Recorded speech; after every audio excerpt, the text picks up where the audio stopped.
Nous allons parler aujourd'hui de la plateforme InControl, qui est une plateforme de gestion de l'ensemble de vos équipements à distance. C'est une plateforme qui est basée sur du cloud. Pour accéder à la plateforme, vous avez juste à taper dans votre barre de recherche peplink, id.peplink.com. Ensuite, vous accédez directement à cette page-là, vous créez un compte et vous vous connectez à cette page-là. Puis, vous cliquez sur InControl, vous allez directement accéder à cette page.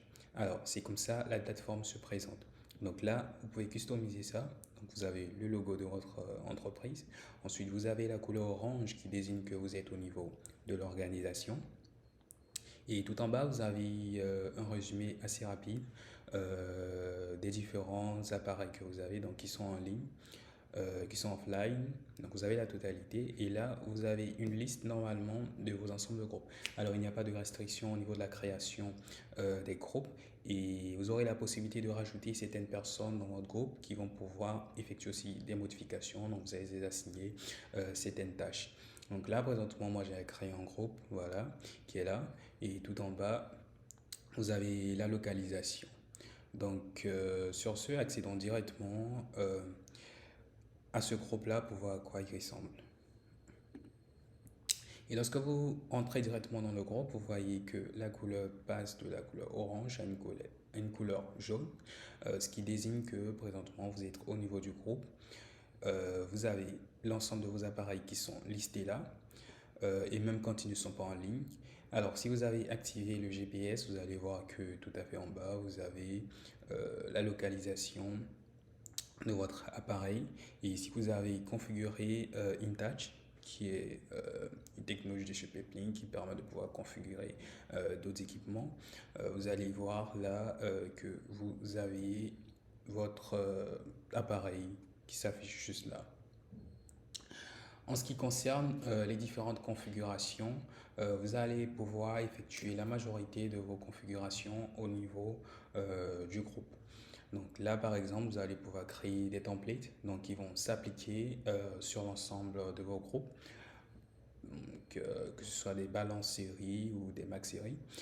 Et vous allez pouvoir, par exemple, configurer les pare-feux, créer des VLAN, ainsi de suite. Donc vous avez toute une panoplie de configurations que vous aurez l'occasion d'effectuer là, donc sur l'ensemble de votre groupe. Là, ensuite, là, vous pouvez effectuer certaines configurations peuvent s'effectuer directement via l'interface de l'appareil, c'est-à-dire localement, ou via InControl. Donc là encore, vous avez une panoplie de configurations que vous pouvez effectuer ici. Et si vous voulez rajouter par exemple des appareils à votre groupe, donc là, vous pouvez rajouter un appareil à votre groupe. Vous aurez juste à cliquer là et vous entrez le numéro de série de votre appareil et certaines informations. Et votre appareil sera rajouté automatiquement à votre groupe. Vous pourrez effectuer par exemple créer des SSID et tout. Et vous avez aussi la possibilité là de créer par exemple d'autres groupes donc via là.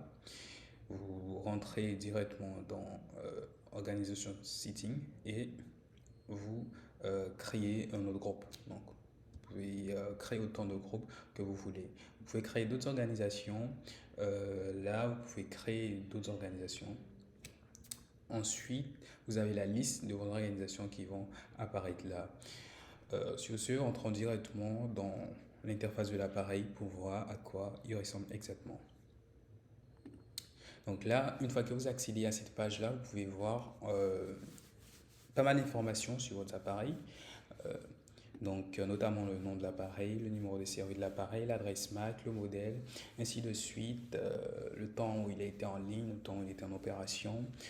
Vous pouvez voir aussi certaines informations comme l'historique, ensuite la version du firmware, ainsi de suite. Et là, vous avez en fait l'adresse IP de votre appareil. Si vous avez créé par exemple des VLAN, donc des virtual LAN, vous aurez cette information-là.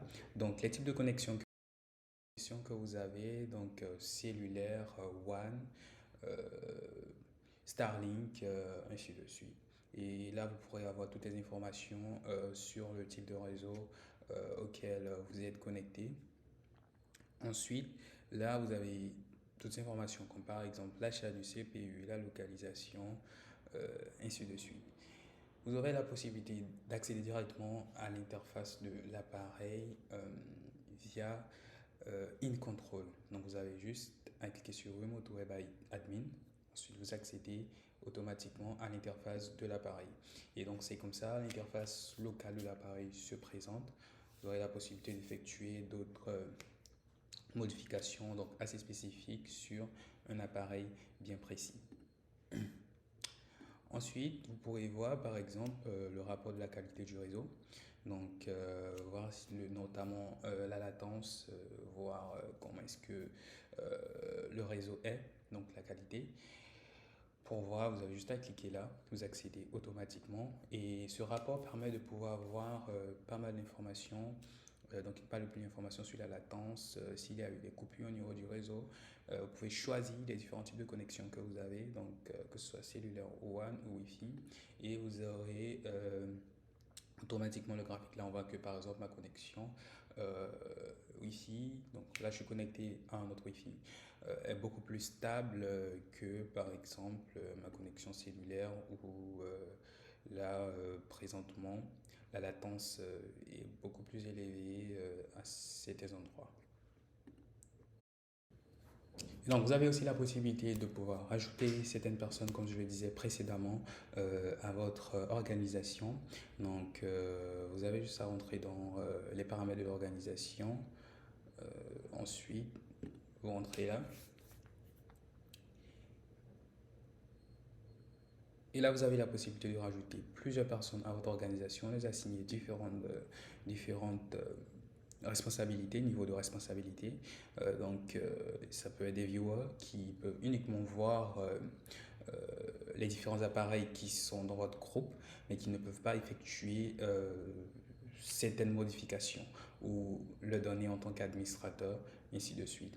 Et là, vous pouvez rajouter les différents logos que vous voulez, histoire de pouvoir customiser votre interface.